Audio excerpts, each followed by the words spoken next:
This is the first tutorial by jQuery Academy. Today we're going to be talking about selectors in jQuery.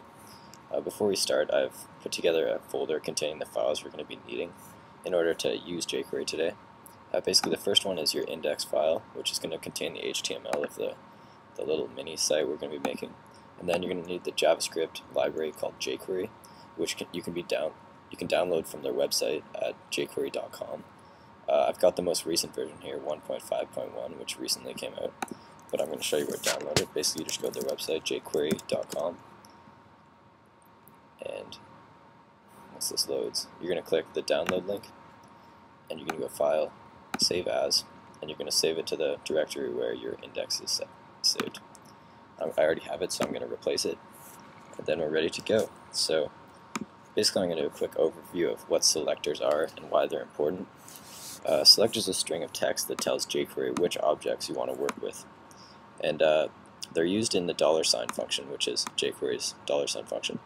And basically this is how they look when they're being used. You have the $sign, you have the open bracket and the close bracket, and inside there you have the text containing the selector.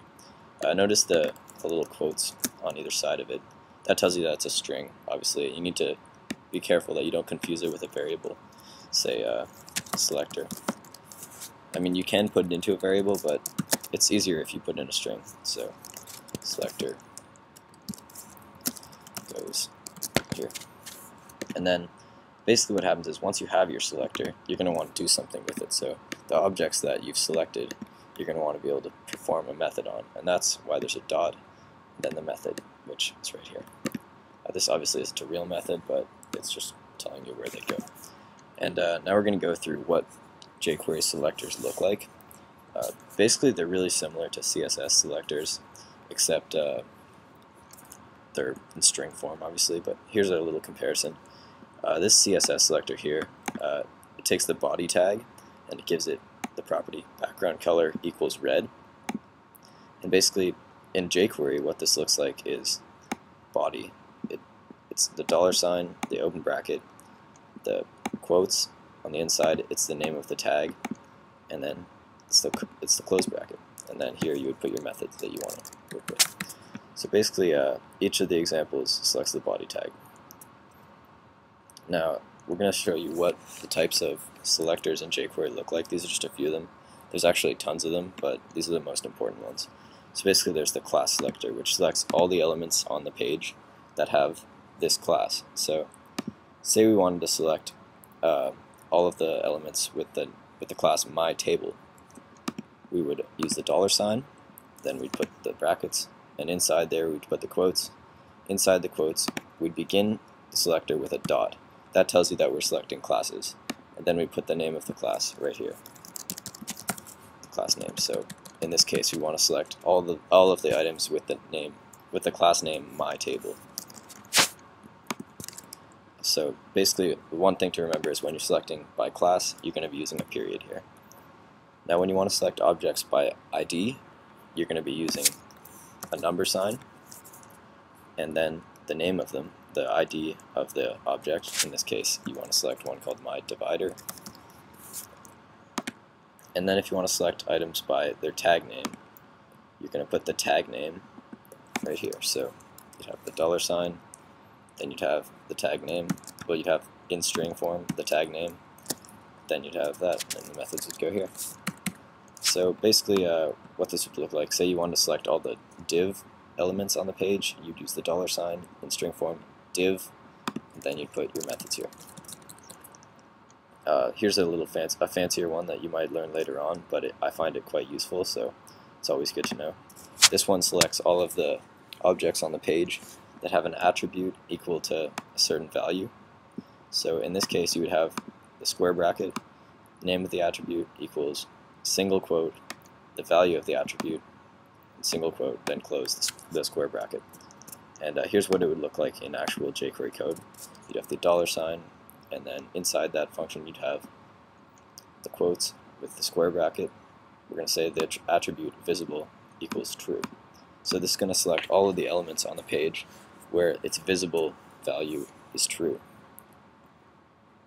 So let's try it out. We're going to switch to our index page that we've made already, which is in our directory, and we're going to make a quick HTML scaffold, and we're going to call it jQuery Academy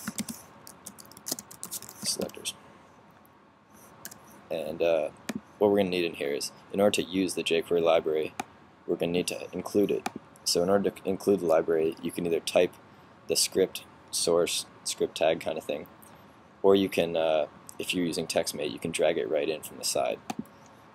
TextMate's really good. It makes things like that really a lot easier to do and a lot faster. Like in this case, I'm going to create a script element just by typing script then hitting tab.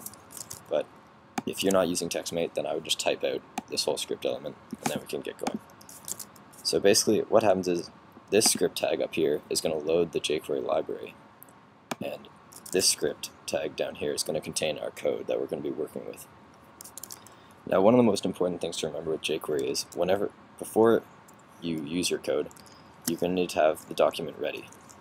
If the document's not ready, your code's not going to run and you're going to have problems.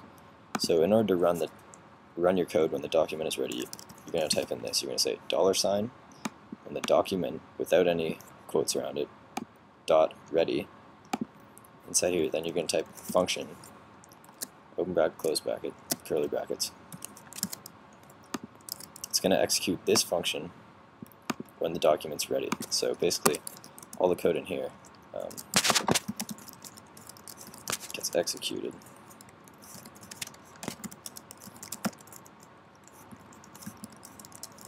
It's ready. So basically, just to show you how this works, I'm going to say document.ready. We're going to give us an alert saying the document is ready.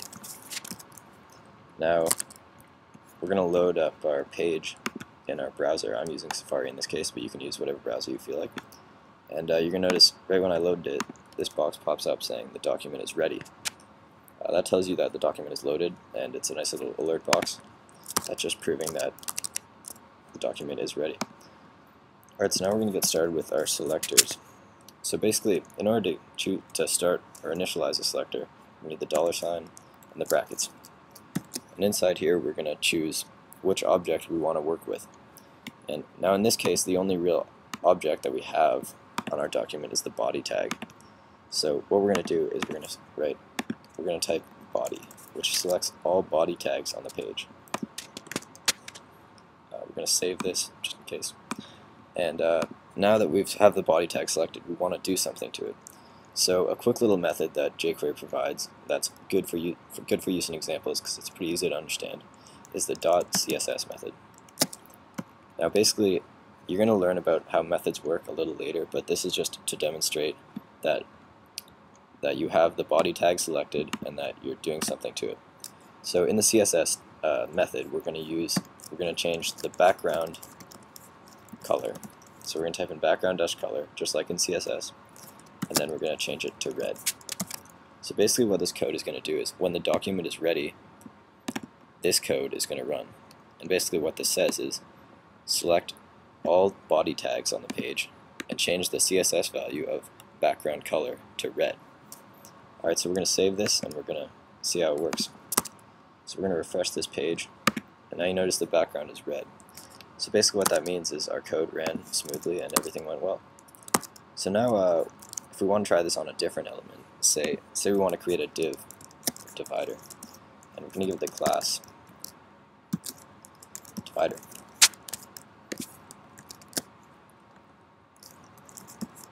And inside there we're going to write this is the divider.